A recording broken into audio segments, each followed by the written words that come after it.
porque no es la primera, sino son varias iniciativas. Congresista, permítame, yo le pediría por favor evitar las adjetivaciones para poder llevar un debate tranquilo, por favor. Muchas gracias.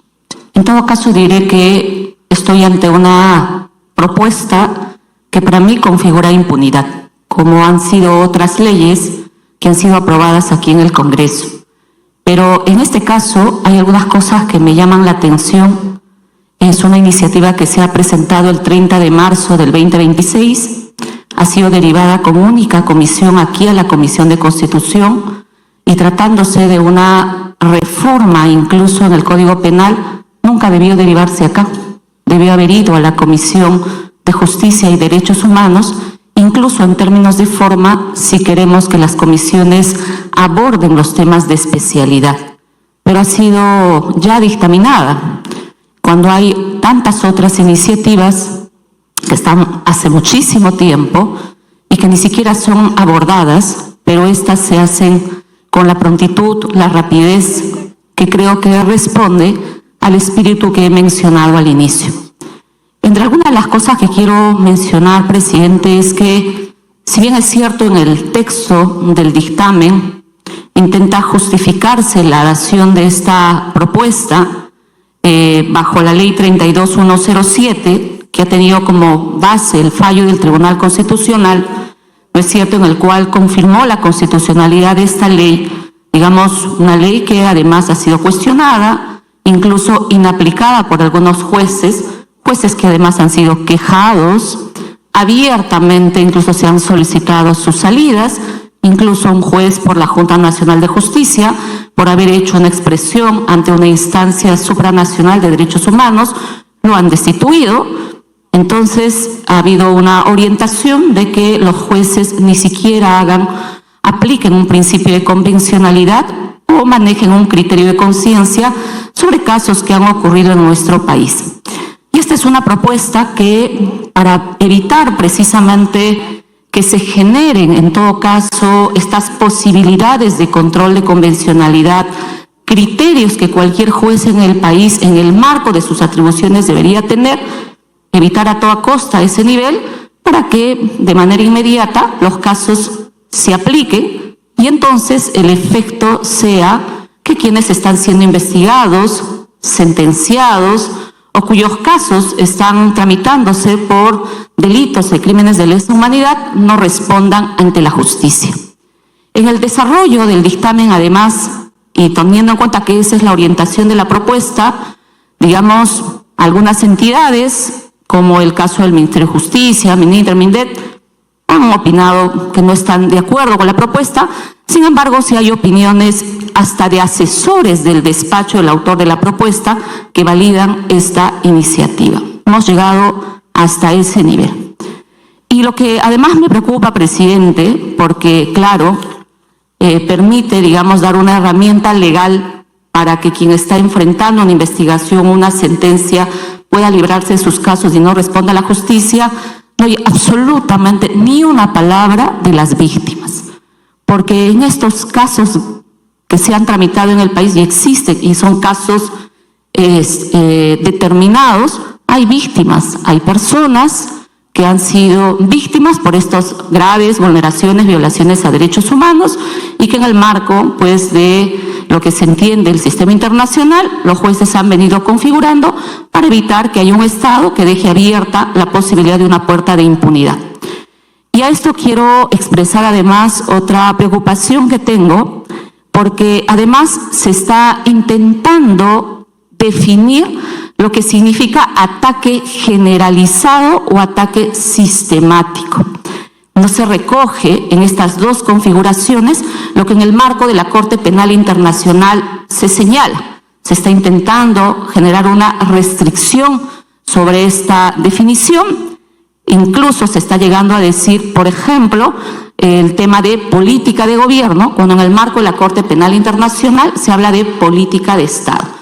Y esta frase no es cualquier cosa, porque política de Estado significa que cualquier persona al interior de un Estado, sea que el Estado conozca o no conozca, por supuesto que puede cometer delitos de lesa humanidad Por eso el marco de aplicación y tribunales como la ex Yugoslavia, Ruanda, han aplicado esos estándares. Pero en este caso se está intentando restringir aún más conceptos en la línea de que luego los jueces puedan tener una interpretación mucho más acotada.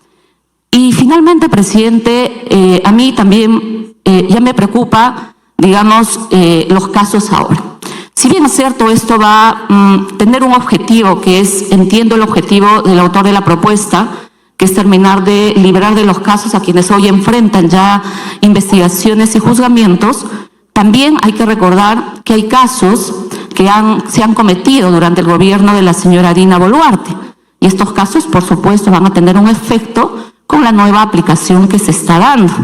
Porque bajo la definición que se está dando, casos, por ejemplo, de las 50 personas asesinadas no podrían entrar en esta configuración.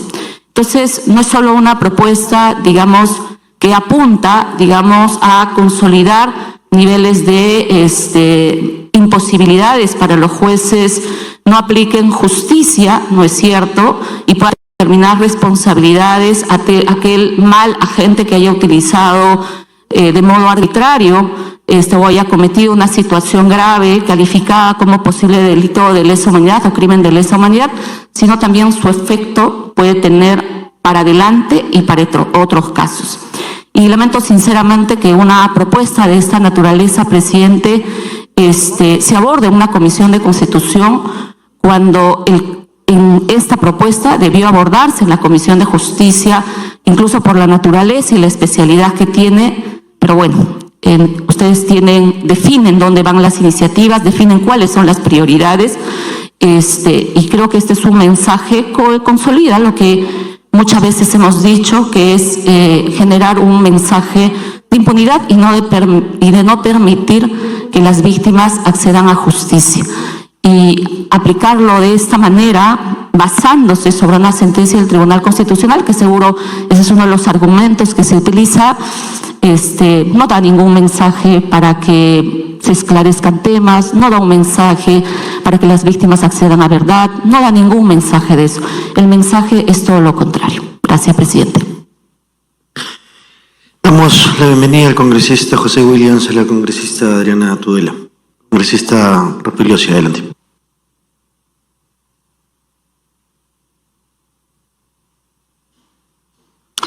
De ninguna manera voy a calificar de proterroristas a los que atacan este proyecto de ley. No voy a hacer eso. Me parece inadecuado en esta comisión.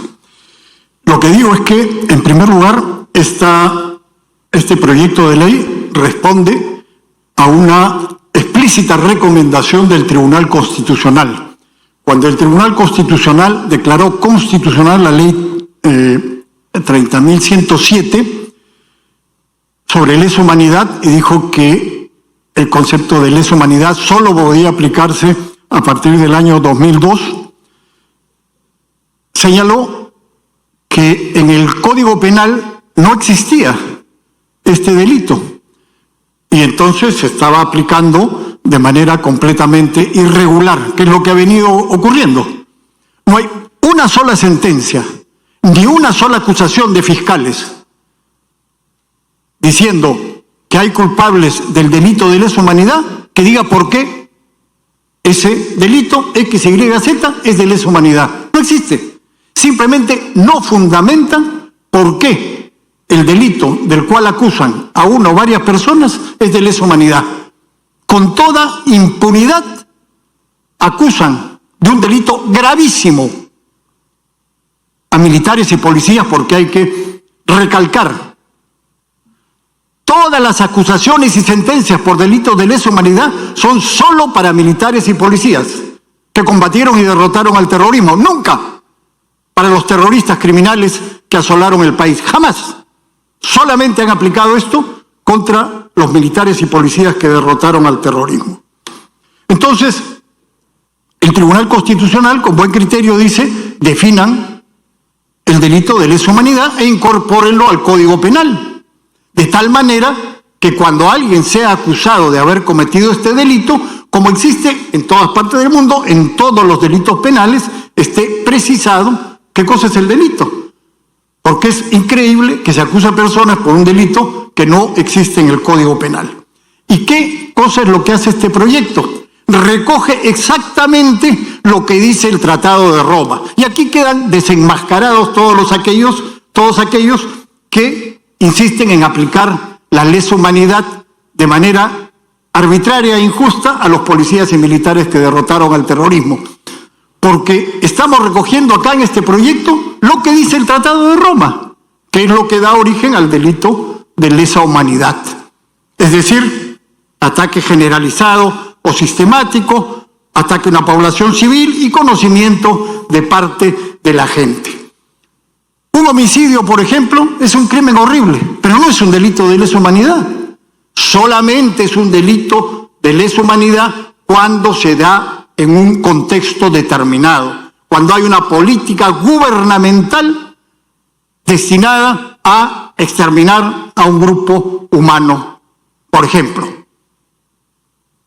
Y eso hay que demostrarlo. Eso tiene que estar demostrado cuando en un proceso penal se somete a alguien a este tipo de acusaciones. Cosa que, insisto, nunca, jamás revisen todas las acusaciones y todas las sentencias injustas contra militares y policías donde se aduce el delito de lesa humanidad. Jamás se ha intentado siquiera demostrar que existe ese delito. Simplemente se dice es lesa humanidad y punto. Y adelante. Entonces, es indispensable que este Congreso precise qué cosas son delitos de lesa humanidad de acuerdo a lo que dice el Tratado de Roma, que está incorporado exactamente en este proyecto de ley, y que esto sea incorporado al Código Penal para que no sigan existiendo injusticias y arbitrariedades en el futuro. Muchas gracias. Gracias. Congresista Chase, adelante. Gracias, presidente. En realidad, la regulación de los delitos de lesa humanidad es una necesidad, ha sido una exigencia constante en el país. Pues nosotros hemos firmado tratados que regulan y condenan los delitos de lesa humanidad, pero su aplicación práctica al interior del país resultaba difícil, porque en materia penal rige el principio de legalidad, o sea que no hay delito si es que no hay pena, no hay pena si no hay un proceso, una norma preestablecida. Si nosotros no teníamos regulado los delitos de lesa humanidad y siempre nos remitíamos a los tratados internacionales, nos quedábamos con la conceptualización. ¿Es delito de lesa humanidad tal y cual cosa? Sí, ya lo sabemos, pero ¿cuál es la pena? ¿Con qué pena se sanciona? No había. Y si no había una pena para aplicar, ¿cómo los tribunales podían imputar un delito de lesa humanidad a alguien? Entonces ha sido un vacío, de ahí que el Tribunal Constitucional siempre le pidió al Congreso que regulara y estableciera las penas a aplicarse en los delitos de lesa humanidad. Pero, ¿por qué? Porque nosotros tenemos en el título 14A los delitos contra la humanidad, que es distinto a la lesa humanidad. Pero lo que yo estoy viendo en este proyecto de ley es que no comprende el genocidio, por ejemplo. Y el genocidio sí es un delito de lesa humanidad. Yo no sé, me parece que es un tema de técnica legislativa, o que bien debería cambiarse el delito contra la humanidad por lesa humanidad y incorporar como tales al genocidio, la desaparición forzada y establecer en cada caso las penas correspondientes, o en todo caso incorporarle al delito de lesa humanidad como específico el genocidio. O sea, son todos los que están acá. Esos son los que están en el Tratado de Roma.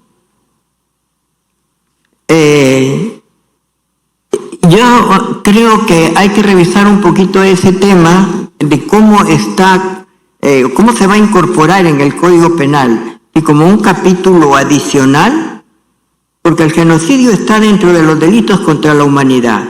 Si nosotros le ponemos un capítulo adicional, estaríamos también comprendiéndolo acá, porque aquí en lo que decimos es toda persona que realiza como parte de un ataque generalizado sistemático contra una determinada población con intención y conocimiento de dicho ataque. Los delitos de homicidio calificado, trata de personas, violación, desaparición forzada, que son los que están acá, la tortura, que también está acá, y los demás, pero no está el genocidio.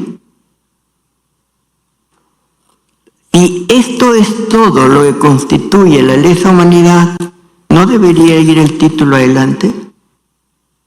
Pregunto.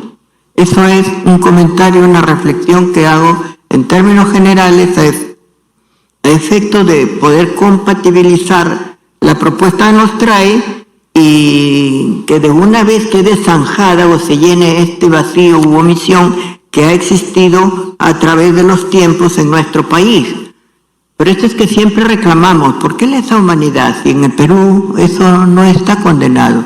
Sí hemos suscrito convenios, sí deberíamos penalizarlo, pero no está determinada cuál es la pena a imponerse en lesa humanidad. Así como lesa humanidad. Solo tenemos un delito contra la humanidad. Ese es el debate, la discusión, de ahí que en las sentencias judiciales nunca se han atrevido a utilizar el lesa humanidad, porque no lo tenemos como tipo penal. Gracias, presidente. Congresista Juárez, gracias, congresista. Gracias. Señor presidente, pido palabra. Señor presidente. Congresista Juárez, adelante. Bueno, gracias, presidente. Bueno, en relación a lo mencionado por la congresista que me ha antecedido, la congresista Luque, señala que el ánimo, dice, ¿no?, es no responder frente a la justicia y que hay una serie de víctimas que deben ser reparadas, dice, ¿no?, por una norma precisa, preexistente y clara. Frente a esto hay algo fundamental que creo que todos aprendemos el primer año de Derecho, ¿no? El principio de legalidad, como bien lo ha señalado la congresista Echaíz. Todos aspiramos al ideal de justicia, por supuesto, pero lo que no podemos hacer es tener este sistema que hemos tenido en nuestro país durante tantos años, en donde hemos perseguido a militares, solamente militares y policías, por un delito que no ha estado previamente existente en nuestro ordenamiento penal. Entonces, esto ha significado y ha sido una clara violación al principio de legalidad durante muchos años, más de 30 años. Yo solamente quiero referirme a la masacre de Zoras. Han pasado 35 años y los familiares y víctimas aún esperan justicia. ¿Quiénes son procesados? Abimael Guzmán, Eleni Parraguirre, Osman Morote y otros integrantes de la cúpula de Sendero Luminoso. Ellos no son procesados por delitos de lesa humanidad. Ellos son procesados por delitos que tienen que ver con extrema crueldad, asesinato. Y entonces, ¿por qué ha ocurrido esto en nuestro sistema? ¿Por qué hemos visto que a lo largo de tantos años hemos perseguido a policías y militares por un delito que no existe y sin embargo a los senderistas los hemos sentenciado en muchos de los casos a 20 años, inclusive los hemos reparado y muchos ya se encuentran libres?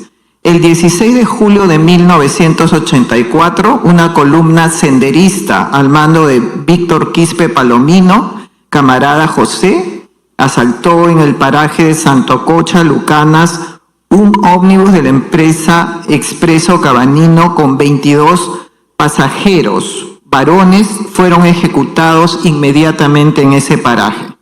Los senderistas iban vestidos de militares y policías. Este fue el acto inicial de la mayor matanza de Sendero Luminoso conocida hasta la fecha, donde se han registrado más de un centenar de víctimas. Tras apoderarse del bus y asesinar a los pasajeros, continuaron con la ruta habitual de la empresa de transportes, pasando por las localidades de Chayapuquio, Badopampa, 12 Corral, Chaupihuasi y Tranca. En cada parada, los subversivos fueron asesinando a diferentes personas cuyos nombres estaban en una lista hasta llegar a Zoras. En este lugar, otro grupo de senderistas llegó a pie iniciando la matanza. Las autoridades comunales que se encontraban en la plaza principal fueron atadas y asesinadas por los senderistas.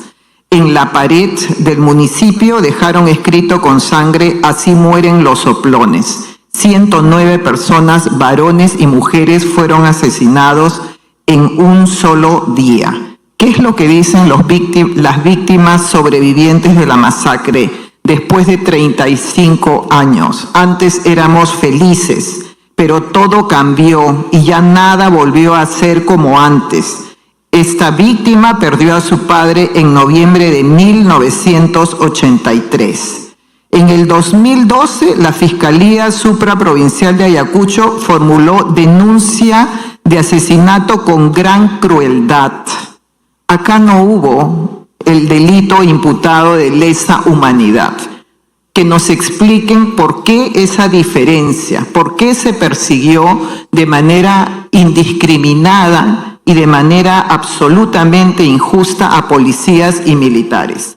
Cuando se habla acá que existen víctimas, seguramente hay víctimas y tal vez son hechos aislados, pero no podemos violar en nuestro país, en donde tenemos un sistema democrático, el principio de legalidad. No podemos perseguir a las personas cuando no existe el delito previamente establecido en la ley. La sentencia del Tribunal Constitucional señala que es verdad que los delitos de lesa humanidad como tales, con una tipicidad propia hasta el momento, por omisión del legislador peruano, aún no se han incorporado al ordenamiento jurídico penal, lo cual significa que el propio tribunal señala que esta es una necesidad de legislar y que tiene que cumplirla el Congreso de la República, el legislador. Asimismo, ¿qué es lo que dice el Ministerio Público frente a este proyecto?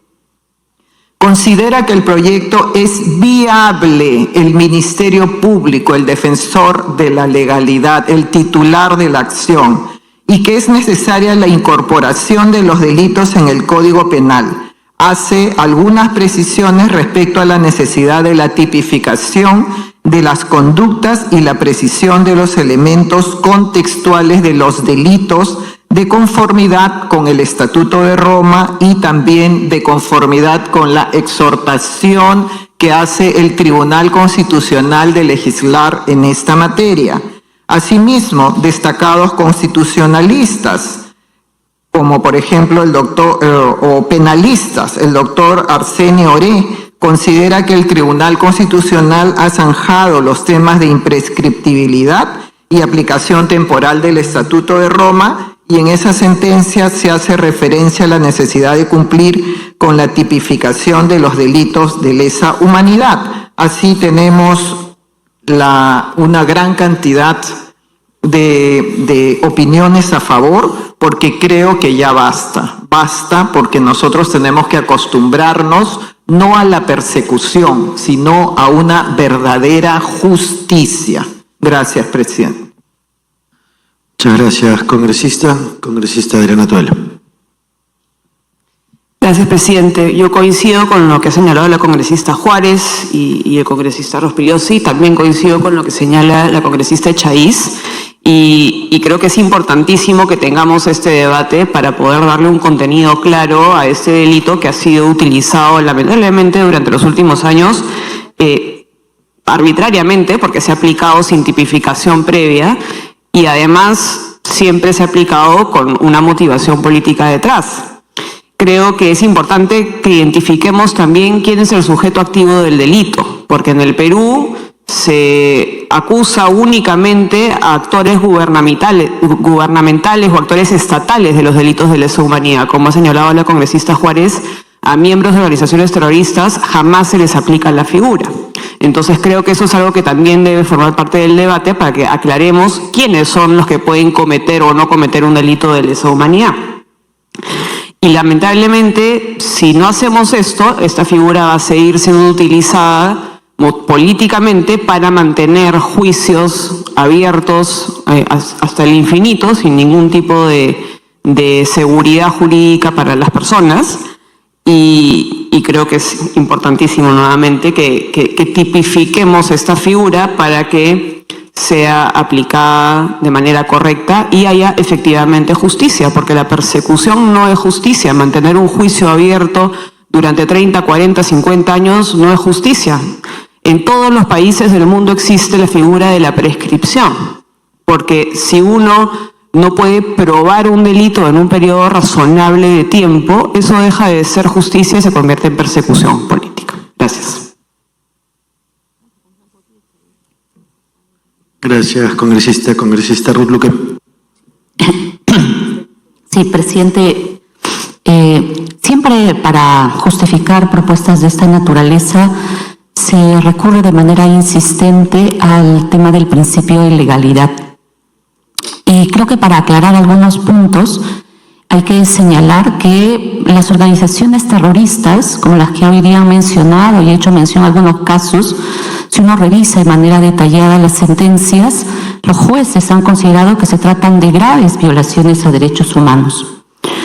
Me parece bien que haya una preocupación por querer regular, establecer de manera más clara, pero si esa es la decisión y la orientación no es la impunidad, entonces el texto debería ser acorde a lo establecido en el artículo 7 del Estatuto de Roma de la Corte Penal Internacional.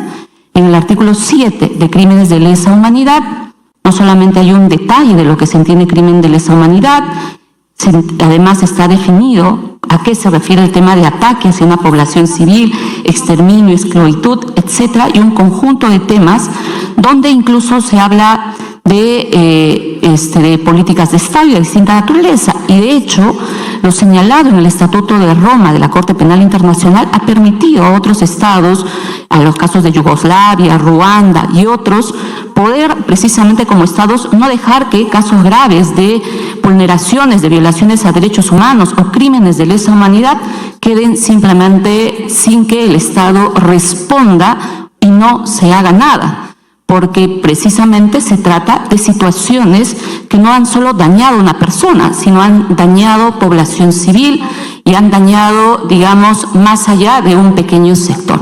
Y así como aquí se ha hecho mención, digamos, a casos donde Sendero Luminoso y el MRT han sido condenados y están con cadena perpetua sus principales cabecillas, existen también en nuestro país casos que a través de esta propuesta, cuando esto sea ley, se van a beneficiar. En mi región tenemos el caso Cachaui, una matanza que ocurrió en abril de 1990 a cargo de una patrulla del ejército que salió de la zona de Antabamba. En todo su trayecto violaron mujeres, soldados violaron mujeres. Una persona que fue liderada por alias Teniente Negro, llamado Alan Edward Olivari Medina, y además torturaron, asesinaron a muchos campesinos bajo la lógica que se trataban senderistas. Este caso es de una comunidad que está en la zona de Chumbivilcas, que hasta ahora no existe ninguna decisión final, porque a raíz de varias de las leyes que se han dado aquí antes de esta ley, varios de sus procesados han querido aplicar la prescripción, han querido aplicar un beneficio de otra manera, etc. Entonces, no se puede decir simplemente de que, bueno, son casos aislados, son casos que, en fin, se han cometido y que se está intentando dañar a un sector de las Fuerzas Armadas. No es así.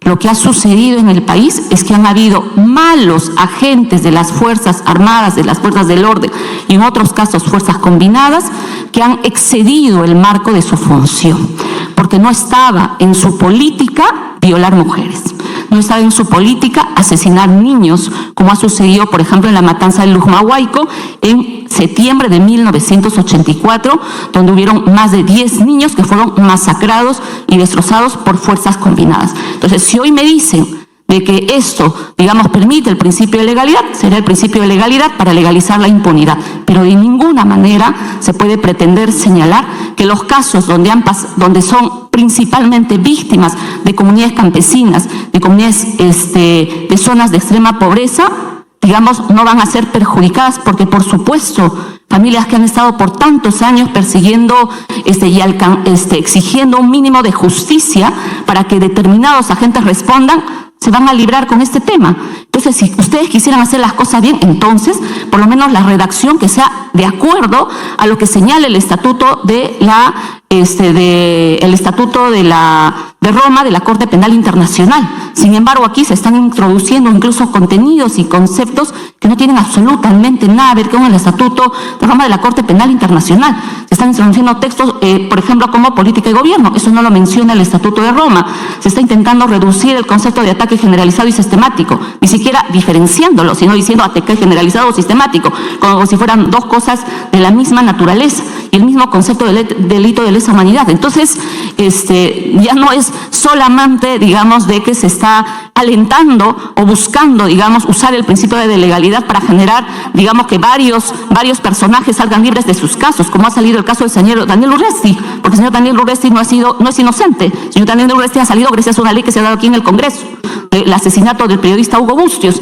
Entonces, y con esto es exactamente lo mismo, va a favorecer a un conjunto de casos que se han cometido entre los años 80 y 2000 y que por supuesto van a tener efecto sobre casos que se han perpetrado también en el gobierno de la señora Dina Boluarte, que no son casos aislados, se tratan casos que también han transgredido principios básicos fundamentales. Gracias. Gracias, congresista. Congresista Williams, adelante.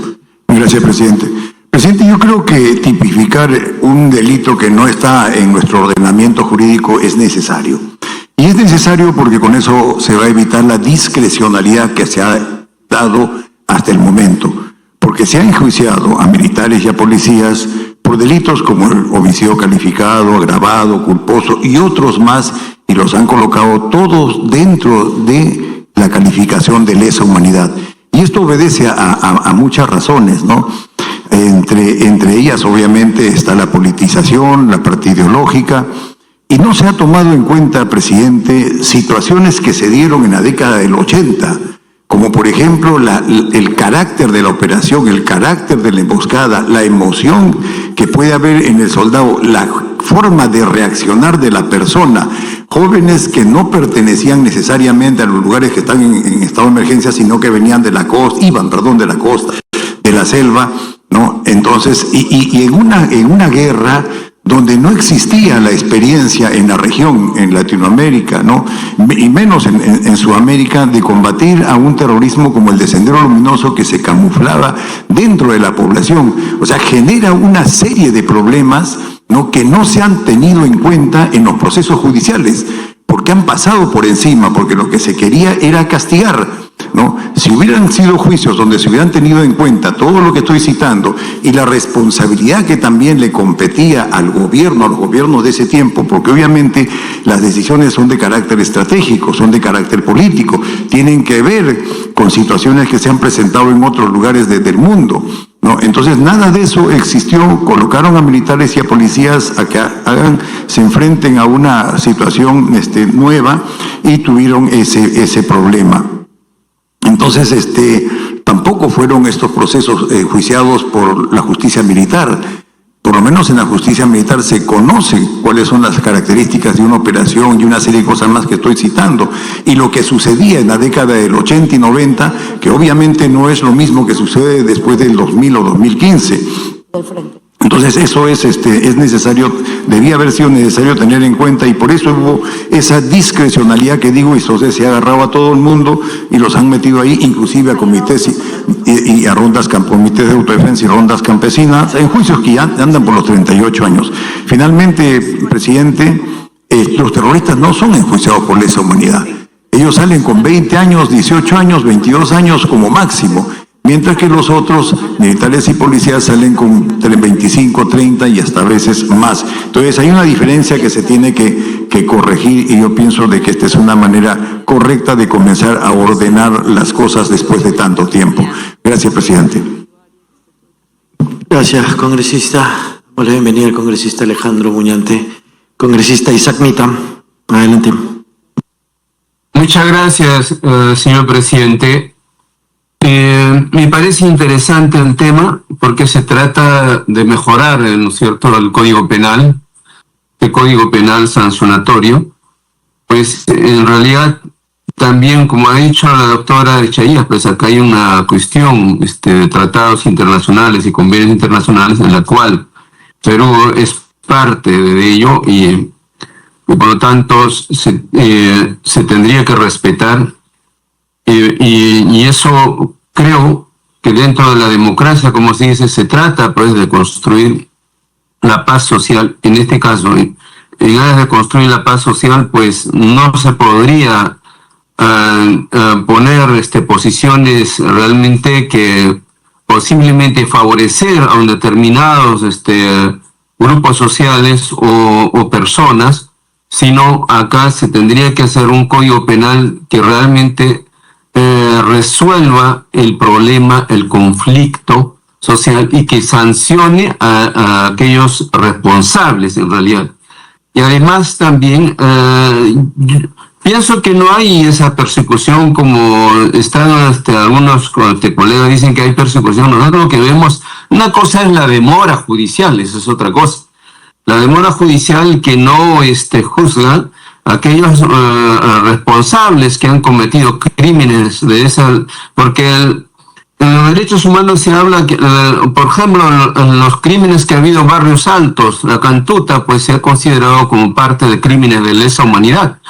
Entonces, entre otros crímenes que han habido, pues y esta situación que se considera como crímenes de lesa humanidad, pues está considerado, no es que no.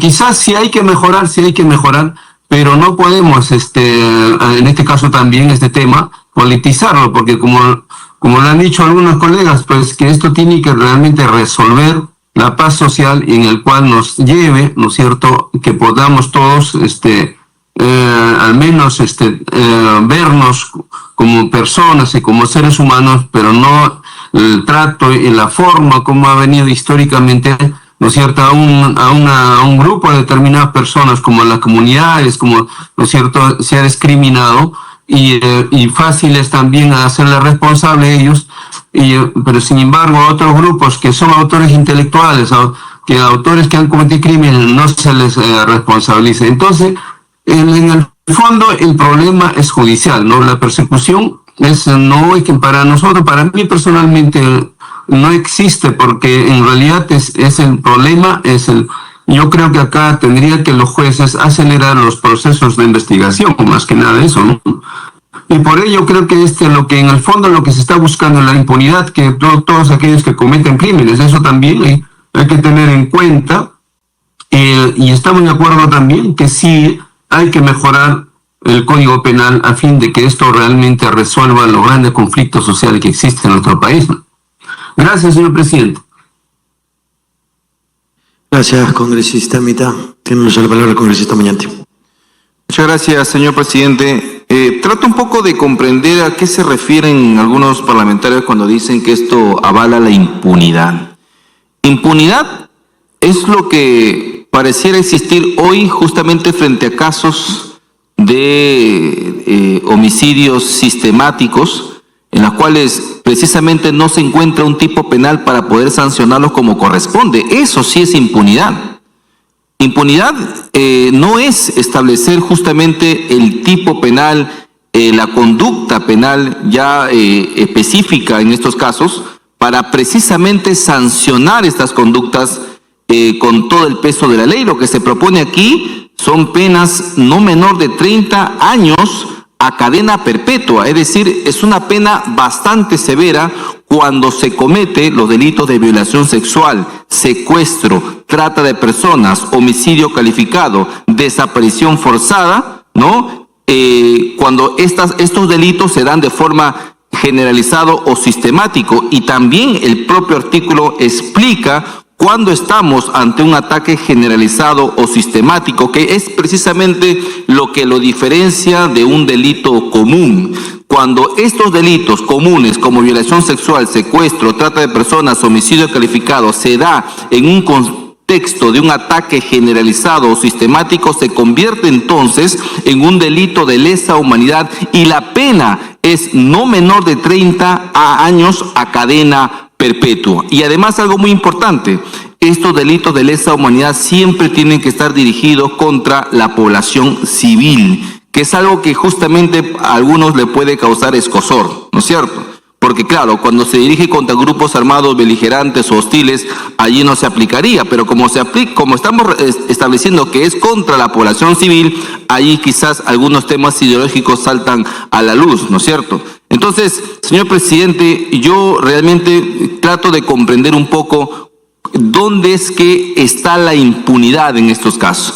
La impunidad justamente es lo que los que se oponen a este artículo o a esta propuesta, son lo que ellos buscan más bien imponer, porque lo que tratan de conservar no es la legalidad, sino la narrativa. La narrativa que hasta el día de hoy les ha servido precisamente para acusar con un tipo tan subjetivo, un rótulo tan subjetivo, que no está contemplado legalmente en nuestro Código Penal. Y ahora, como realmente queremos subsanar esa situación a pedido del propio Tribunal Constitucional, entiendo que si esto se llega a incorporar en nuestro Código Penal, se cae la narrativa, pues, ¿no? Se cae la narrativa y anteponemos finalmente lo jurídico a lo político, que es precisamente el trabajo que nosotros tenemos que hacer aquí en esta Comisión de Constitución. Solamente para finalizar, presidente, sí me adhiero a la opinión de la congresista Chaiz, que creo que debería haber aquí un subtítulo, ¿no?, de genocidio. Creo que el genocidio sí debe incorporarse debidamente en este artículo 324A. Muchas gracias. Muchas gracias, congresista. No habiendo más participaciones, quiero hacer algunas aclaraciones. Se ha cuestionado la derivación de este proyecto a esta comisión. Esto en principio no le compete, no es una competencia de la comisión. Sin embargo, al tratarse de compromisos internacionales, entiendo que esta es la comisión especializada para poder dictaminarlo. Tanto la congresista Chaiz como el congresista Muñante han hecho algunas precisiones. Yo solamente quiero aclarar que el genocidio sí es un delito que está tipificado en el Código Penal como delito contra la humanidad. Sin embargo, más allá de eso, creo que hay un espacio todavía hacia el Pleno donde se puedan hacer tal vez algunas precisiones para poder, subsanar tal vez estas dudas o aclarar estas dudas. Y nuevamente, como se hizo en la sustentación, lo que busca este proyecto de ley es buscar una adecuación normativa que era una deuda vigente durante muchísimo tiempo, y tener una tipificación clara va a ayudar al ordenamiento jurídico a poder esclarecer con certeza en todos los términos. Dicho esto, y no habiendo más intervenciones, se pone al voto el dictamen recaído en el proyecto de ley 14337, que propone la ley que modifica el Código Penal del Decreto Legislativo 635 para incorporar los delitos de lesa humanidad.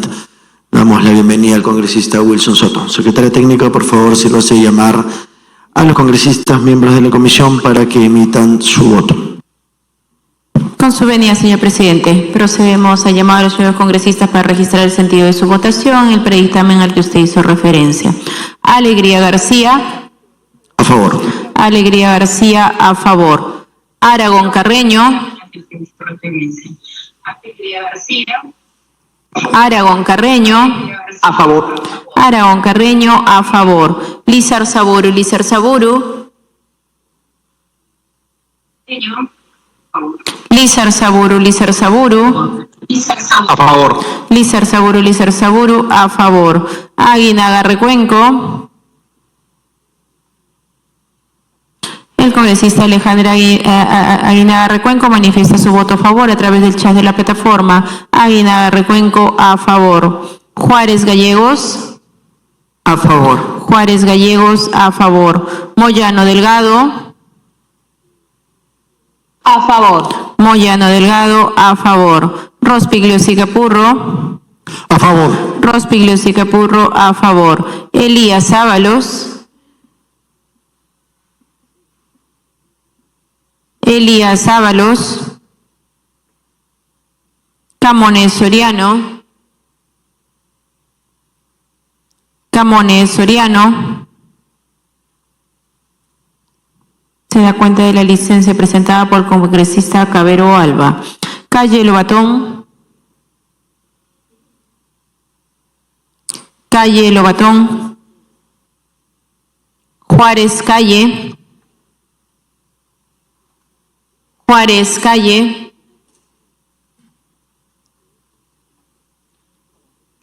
La congresista Juárez Calle manifiesta su voto a favor a través del chat de la plataforma. Juárez Calle, a favor. Luna Galvez. Luna Galvez. Espíritu Cabero. En abstención, por favor. Espíritu Cabero, abstención. Cerrón Rojas.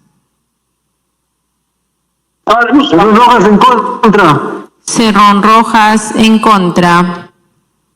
Mita Alanoca. Mita Alanoca en contra. Mita Alanoca en contra. Muñante Barrios. A favor. Muñante Barrios, a favor. Herrera Medina.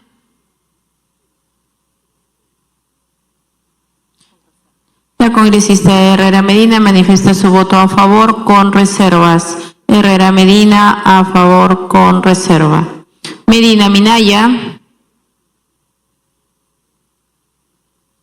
Medina Minaya. A favor. Medina Minaya, a favor. Soto Palacios. Abstención. Soto Palacios, abstención. Tudela Gutiérrez. A favor. Tudela Gutiérrez, a favor. William Zapata. A favor. William Zapata, a favor. Morante Figari. Morante Figari a favor. Morante Figari, a favor. Quito Sarmiento. Quito Sarmiento en contra. Quito Sarmiento en contra. Echaíz Ramos. A favor. Echaíz Ramos, a favor. Luque Ibarra. En contra. Luque Ibarra en contra. Sánchez Palomino.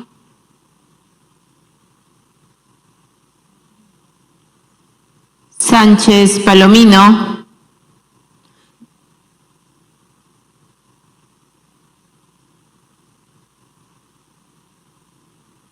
Palomino Guamán. Palacios Guamán. Palacios Guamán.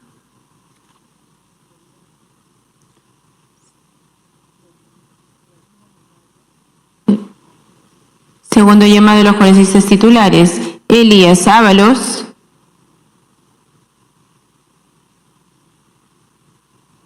Camones Soriano. Calle Lobatón. Luna Galvez. Luna Galvez a favor. Luna Galvez, a favor.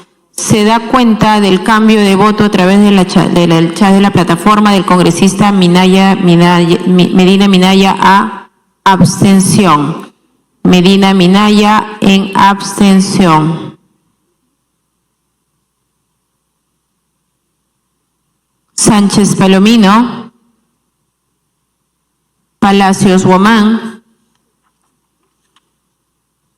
Se va a proceder a llamar a los congresistas accesitarios de los congresistas titulares que no han respondido el llamado. Alba Prieto. A favor. Se da cuenta del voto a favor de la congresista Alba Prieto en reemplazo del congresista Cabero Alba.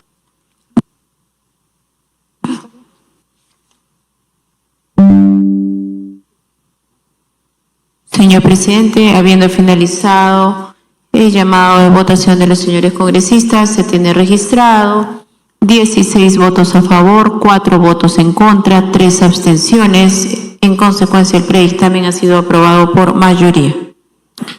Muchas gracias, secretaria técnica.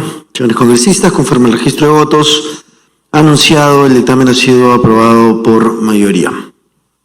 A continuación vamos a pasar al segundo punto de agenda, y es el debate y votación del informe de la opinión consultiva número 3, 2025-2026, y 11CR/Congreso de la República sobre la situación del congresista Guillermo Bermejo Rojas, solicitada por la Mesa Directiva del Congreso de la República mediante el Acuerdo 095, adoptado en la sesión celebrada el 29 de diciembre del 2025 y trasladado por la Oficialía Mayor.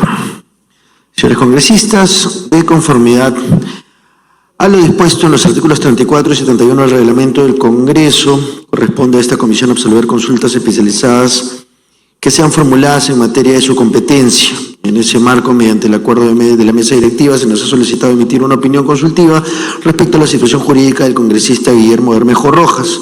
La consulta concreta sometida a nuestro análisis no versa sobre la responsabilidad penal del referido congresista, pues dicho aspecto exclusivamente le compete al Poder Judicial, sino sobre una cuestión estrictamente parlamentaria, determinar si la sentencia condenatoria impuesta al congresista en primera instancia produce o no una consecuencia jurídica sobre la titularidad del mandato parlamentario o habilita su reemplazo por el accesitario.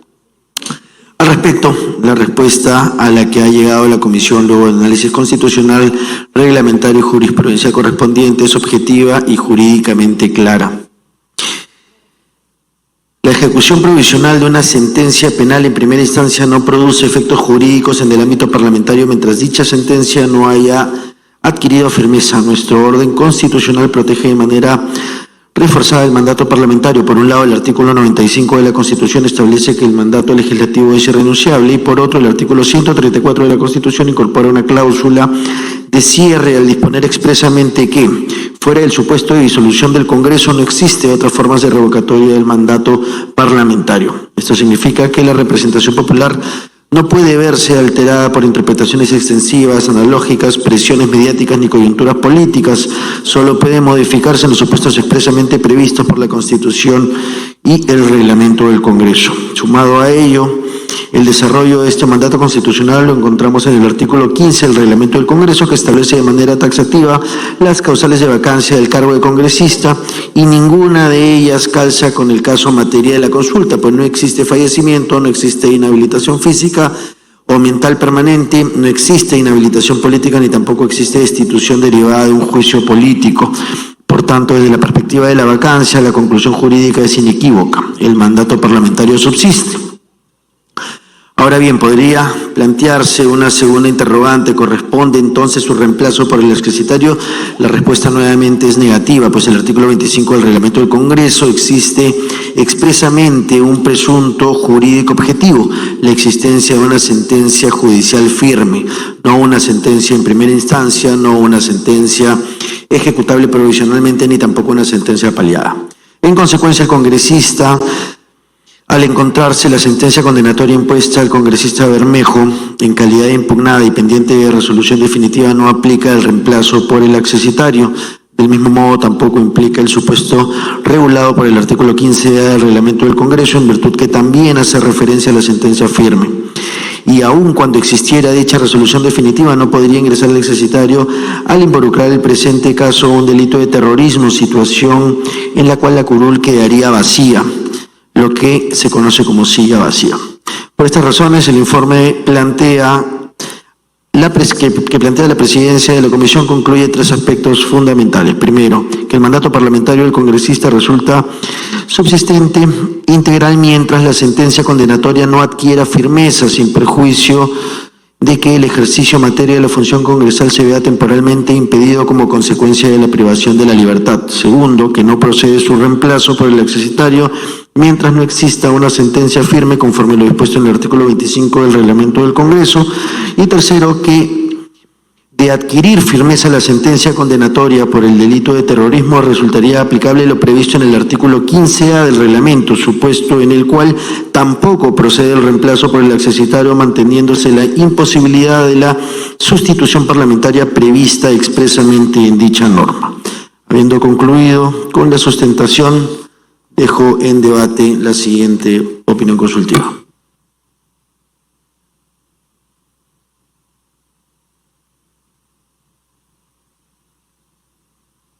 Congresista Echaiz, adelante.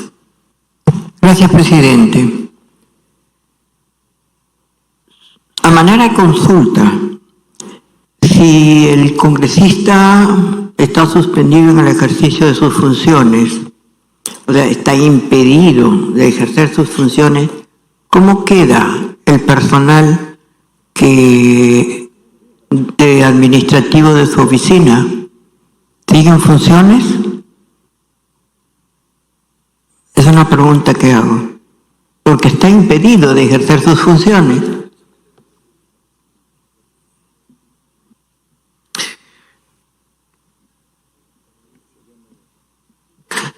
Sí, congresista, solamente para aclarar, esa opinión no la podemos, o esa respuesta no puede salir de la comisión porque excede evidentemente la materia de la consulta. Esto es un tema de carácter tal vez más administrativo, o tal vez del propio congresista, ¿no?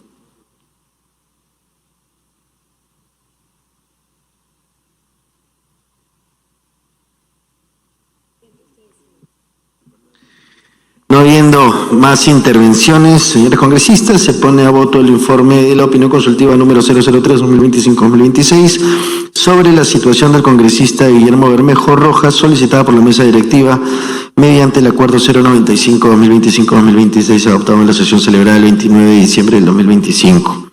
Secretaria técnica, proceda por favor al llamado a los señores congresistas para que ejerzan su voto.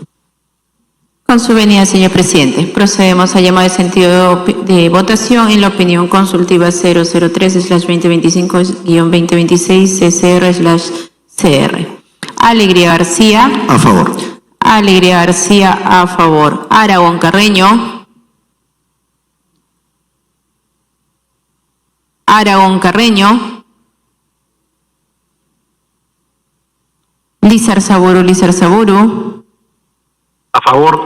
Lizar Saburu, a favor. Aguinaga Recuenco. Aguinaga Recuenco. Juárez Gallegos. A favor. Juárez Gallegos, a favor. Moyano Delgado. A favor. Moyano Delgado, a favor. Rospiglio Sicapurro. A favor. Rospiglio Sicapurro, a favor. Elías Ábalos. Elías Ábalos. Se da cuenta del voto a favor a través del chat de la plataforma del congresista Aguinaga Recuenco. Aguinaga Recuenco, a favor. Camones Soriano.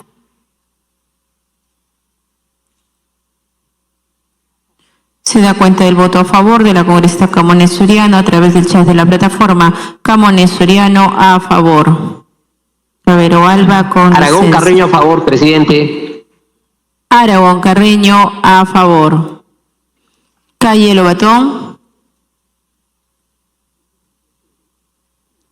Calle Lobatón. Juárez Calle. Juárez Calle.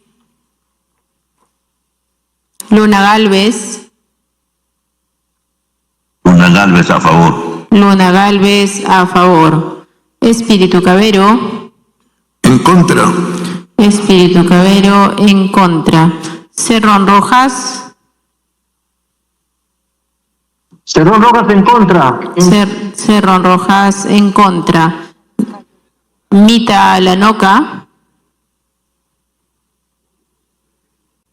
Mita Alanoca. Abstención. Mita Alanoca, abstención. Se da cuenta el voto a favor de la congresista Juárez Calle a través del chat de la plataforma. Juárez Calle a favor. Muñante Barrios. A favor. Muñante Barrios a favor. Herrera Medina. La congresista Herrera Medina manifiesta su voto a favor a través del chat de la plataforma. Herrera Medina a favor. Medina Minaya.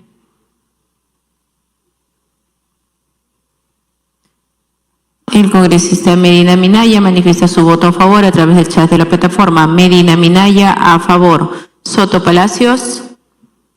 Soto Palacios, a favor. Soto Palacios a favor. Tudela Gutiérrez. A favor. Tudela Gutiérrez a favor. William Zapata. A favor. William Zapata a favor. Morante Figari. Morante Figari. Quito Sarmiento. Quito Sarmiento. Echaíz Ramos. Echaíz Ramos. Pues sí, a favor. Echaíz Ramos a favor. Luque Ibarra. A favor. Luque Ibarra a favor. Sánchez Palomino. Sánchez Palomino. Palacios Guamán. Palacios Guamán. Segundo llamado de los congresistas titulares. Elías Ábalos. Calle Lobatón. Morante Figari. Quito Sarmiento. Sánchez Palomino. Palacios Guamán. Se va a proceder a llamar a los congresistas accesorios de los congresistas titulares que no han respondido al llamado. Alba Prieto. A favor. Alba Prieto a favor, en reemplazo del congresista Cabero Alba. Bellido Ugarte. Paredes González. Flores Ramírez. Señor presidente, habiendo culminado con el llamado de sentido de votación de los señores congresistas, se tiene registrado 19 votos a favor, 2 en contra, 1 abstención. El informe de opinión consultiva ha sido aprobado por mayoría. Muchas gracias. Conforme al registro de votos anunciado por la Secretaria Técnica, el informe de la opinión consultiva ha sido aprobado por la mayoría de los congresistas presentes. Finalmente, como tercer punto de agenda, tenemos el debate y votación del predictamen recaído en el proyecto de ley 1422-4/2025-MP, que propone la ley orgánica del Ministerio Público. Señores congresistas, en primer término debo precisar que la presente iniciativa recae sobre un proyecto de ley de autoría del Ministerio Público, cuyo subtitular vino a sustentar la necesidad de su aprobación en la sesión de la Comisión del 31 de marzo, manifestando, entre otros aspectos, que la actual ley orgánica del Ministerio Público ha quedado obsoleta y debe ser actualizado, pues data del año 1981, diseñado a la luz de la Constitución del 79. En efecto, el día de hoy la Ley Orgánica del Ministerio Público, el Decreto Legislativo 042, cumple 45 años y a la fecha existe un consenso mayoritario entre los diversos sectores involucrados con el sistema de justicia y que esta norma debe adaptarse en un marco constitucional vigente, así como las nuevas normas procesales derivadas del Código Procesal Penal del 2004 y los nuevos mecanismos de persecución penal, criminalidad organizada, extinción de dominio, cooperación internacional, interoperatividad digital y gestión pública. Las actuales normas de la Ley Orgánica del Ministerio Público, conforme lo señala el Fiscal de la Nación, ya no brindan las herramientas ni los mecanismos necesarios para afrontar las enormes exigencias que enfrenta la institución frente a la inseguridad ciudadana, la corrupción generalizada y el embate de las economías ilegales consolidadas en nuestro país en la actualidad. Señalo que prueba de ello es que aproximadamente el 80% del total de los delitos que se cometen no llegan a ser denunciados o conocidos, es decir, solo el 20% de los delitos son denunciados investigándose, no más de la mitad de estos, es decir, solo el 10%. En ese sentido, de este porcentaje de delitos que se investiga, solo se llega a una condena efectiva en aproximadamente no más del 0.5 de casos. Entre otras palabras, estamos hablando de una tasa de impunidad del 99.5% del total de los delitos. Esto no puede ser tolerado. Es por ello, como una de las medidas para afrontar esta crisis, resulta jurídicamente necesaria y materialmente justificada la actualización de los instrumentos jurídicos, como en el caso de la Ley Orgánica del Ministerio Público, que tiene antecedentes directos al proyecto de ley 03564/2018-Ministerio Público, presentado en 2018 también por el propio Ministerio Público. En ese sentido, esta reforma parte de asumir la importancia institucional del Ministerio Público y de su rol con la persecución del delito, para lo cual la Comisión ha sido sumamente responsable y cuidadosa en analizar cada una de las competencias constitucionales a la luz de lo que dispone la Constitución Política del 93, las normas penales y procesales vigentes, así como la jurisprudencia del Tribunal Constitucional, los que nos han derivado del límite orientador para plantear cada una de las propuestas normativas que contiene el presente predictamen. Además, cabe resaltar que el presente predictamen es resultado de un amplio debate técnico que se ha sostenido en la Comisión de los sectores directamente involucrados en la materia a través de la mesa técnica realizada el 23 de abril último, donde participaron representantes del Ministerio Público, el Ministerio del Interior, la Policía Nacional del Perú, el Ministerio de Justicia, la Defensoría del Pueblo y reconocidos especialistas en Derecho Penal y Procesal. Ahora bien, paso a exponer los aspectos centrales que contiene la propuesta de la nueva Ley Orgánica del Ministerio Público. Como punto 1, incorporar el título preliminar incluye los principios que deben orientar la actuación del Ministerio Público y la actuación fiscal, tales como el principio de autonomía, el principio de supremacía y lealtad constitucional, el principio de legalidad, el principio de unidad de actuación funcional, el principio de objetividad, el principio de integralidad, el principio de reserva, el principio de objetividad, el principio de celeridad, simplificación, eficiencia y eficiencia funcional, el principio de automización, el uso de la tecnología, el principio de identidad lingüística, el principio de permanencia en la movilidad, el principio de coordinación y colaboración interinstitucional y el principio de cosa decidida. Estos principios cumplen con 3 funciones: interpretativa, integradora y limitadora. Como punto 2, la revalorización de las especialidades.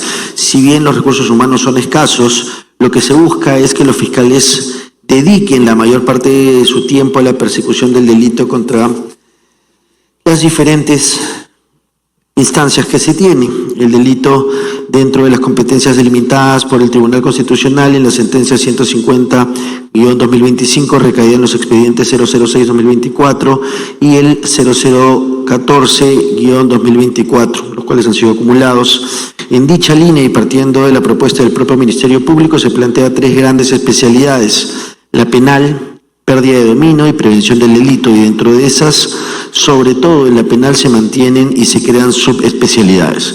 Respecto de la especialidad de prevención del delito, cabe citar que el fundamento 81 de la referida sentencia 150-2025 del Tribunal Constitucional, donde reconoce que en todas las fases de la investigación, inclusive en los actos de prevención, son de conducción jurídica del Ministerio Público en diferente nivel de intensidad y de participación operativa, de lo cual se advierte que para un máximo intérprete de la Constitución, la función preventiva del delito es una función que ejerce también el Ministerio Público, la que además es ejercida desde su creación a través de las Fiscalías de Prevención del Delito.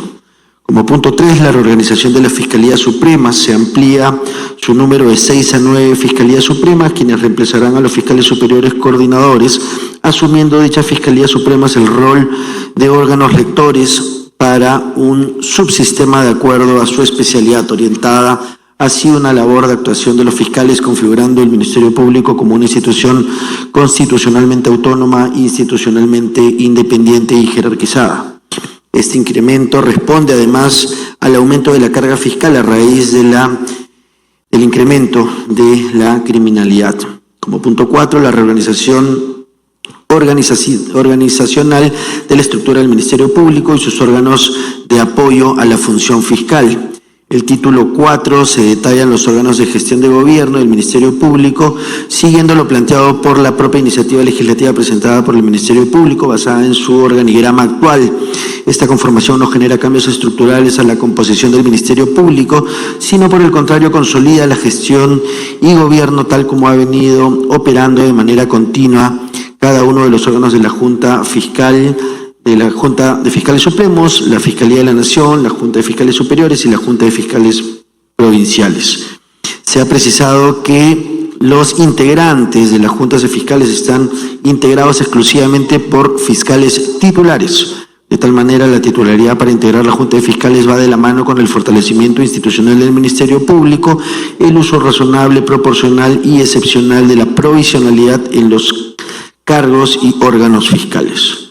Por su parte, el título 5 se desarrolla en la organización, las reglas, designación y funciones de los órganos de apoyo a la gestión y a los órganos de la alta dirección del Ministerio Público para lograr el cumplimiento de las funciones, para lo cual no basta el ejercicio únicamente de la actividad fiscal directa, sino que se requiere una estructura, un soporte técnico, estratégico y administrativo que permita traducir la política criminal en acciones concretas, así como gestionar recursos humanos, logísticos y producir información estratégica de modo que permita asegurar una coherencia institucional y el respeto a la competencia de las demás instituciones. Como punto 5, el sistema administrativo del Ministerio Público se acoge en la propuesta del Ministerio Público de 3 subsistemas: el subsistema de apoyo a la función fiscal, subsistema administrativo y subsistema de medicina legal y ciencias forenses, cada uno con sus respectivos niveles. Esta diferencia resulta importante porque cada subsistema responde a una función específica y complementaria dentro de la institución. Resulta también hacer de especial mención al Instituto de Medicina Legal y Ciencias Forenses, cuyo ámbito de acción y competencia se ha limitado de manera expresa a partir de la investigación preparatoria formalizada y en las demás etapas del proceso penal, dejando a la Dirección de Criminalística de la Policía Nacional del Perú la realización de los peritajes en toda etapa de la investigación preliminar. Esto a fin de consolidar y respetar el rol que ha precisado el Tribunal Constitucional respecto a la actuación del Ministerio Público y la Policía Nacional del Perú en la investigación del delito. De este modo, se evitará la duplicidad de funciones y la demora de las actuaciones periciales. Como punto 6, la coordinación interinstitucional. Ese predictamen incorpora medidas orientadas a fortalecer la coordinación interinstitucional, en especial entre el Ministerio Público y la Policía Nacional, respetando las competencias constitucionales de cada entidad, en concordancia con los criterios establecidos por el Tribunal Constitucional. Se propone la aprobación de protocolos de actuación conjunta que permitan uniformizar procedimientos, optimizar una respuesta frente al delito y garantizar una actuación coordinada dentro del marco constitucional vigente. Como punto 7, el nombramiento progresivo y erradicación de la provisionalidad. Un aspecto importante que plantea la presente propuesta es que dentro de un plazo máximo de 5 años contados a partir de la entrega en vigencia de la presente ley, el Ministerio Público, el Ministerio de Economía y Finanzas y la Junta Nacional de Justicia, en el marco de sus competencias, deberán coordinar y realizar todas las acciones necesarias para cubrir progresivamente las plazas fiscales con fiscales titulares. Como todos sabemos, la provisionalidad ha hecho mucho daño al país y es hora de acabar con esta metodología.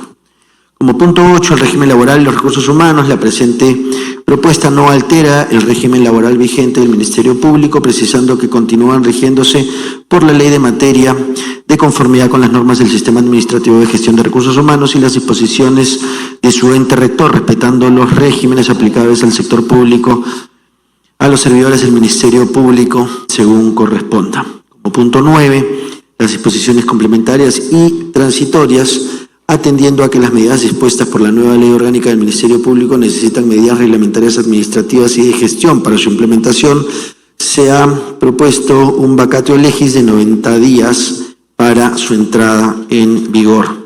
Se ha precisado que todas las medidas que requieren la redistribución de especialidades, subespecialidades fiscales a la implementación de nuevos despachos fiscales deben responder a criterios de necesidad de servicio debidamente justificados y motivados. En consecuencia, la Comisión de Constitución considera que esta nueva ley orgánica constituye una herramienta necesaria para consolidar un Ministerio Público moderno, especializado, técnico y fortalecido institucionalmente al servicio de la legalidad, la ciudadanía y la correcta administración de justicia dentro del marco de sus competencias. Habiendo culminado con la presente sustentación, dejo en debate el presente predictamen.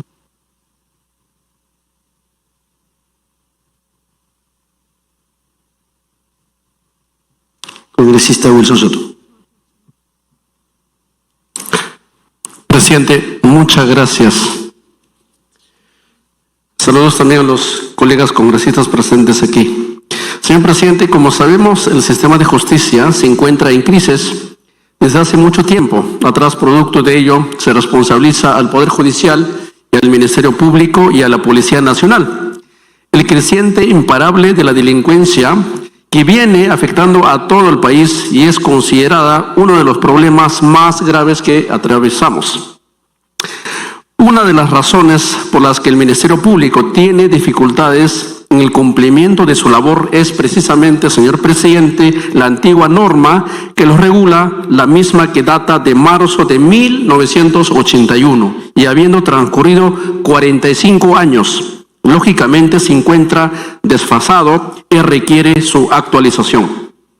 Entiendo que la propuesta del Ministerio Público recoge 4 proposiciones trabajadas desde el año 2013 y además tiene la aceptación de los actuales magistrados de la Fiscalía de la Nación. Asimismo, el presente predictamen cuenta con opiniones de las entidades competentes de expertos constitucionales, penalistas, además de haberse realizado una mesa de trabajo, producto de lo cual se nos alcanzan la presente fórmula legal que trabajó la Comisión de Constitución. Destaca en la iniciativa la existencia de un título preliminar y dentro de la innovación de la cosa decidida, con la finalidad de evitar la continuación de investigaciones que no tendrían un resultado positivo y además descongestionaría la labor fiscal. Asimismo, señor presidente, de la propuesta se desprende que se mantiene la independencia fiscal, pero sometida a la Constitución, a la ley y a protocolos alineamientos previamente establecidos para aplicar criterios objetivos. Se aprecia también que la investigación se dirigirá principalmente al aspecto patrimonial, teniendo en cuenta que, según la información estadística, la mayor cantidad de los delitos tienen ese móvil. Otro aspecto importante, señor presidente, es que la investigación será realizada en forma colaborativa entre la Policía Nacional y la Fiscalía, para lo que se establecerán protocolos con el objetivo de optimizar el trabajo de ambas instituciones. Por otro lado, se debe resaltar que las investigaciones contra aforados la conocerán una Fiscalía Suprema y posteriormente la Fiscalía de la Nación como segunda instancia, lo que permitiría reducir la excesiva carga procesal y labor de la Fiscalía de la Nación. Seguramente con el tiempo se continuará requiriendo mejorar la normativa para perseguir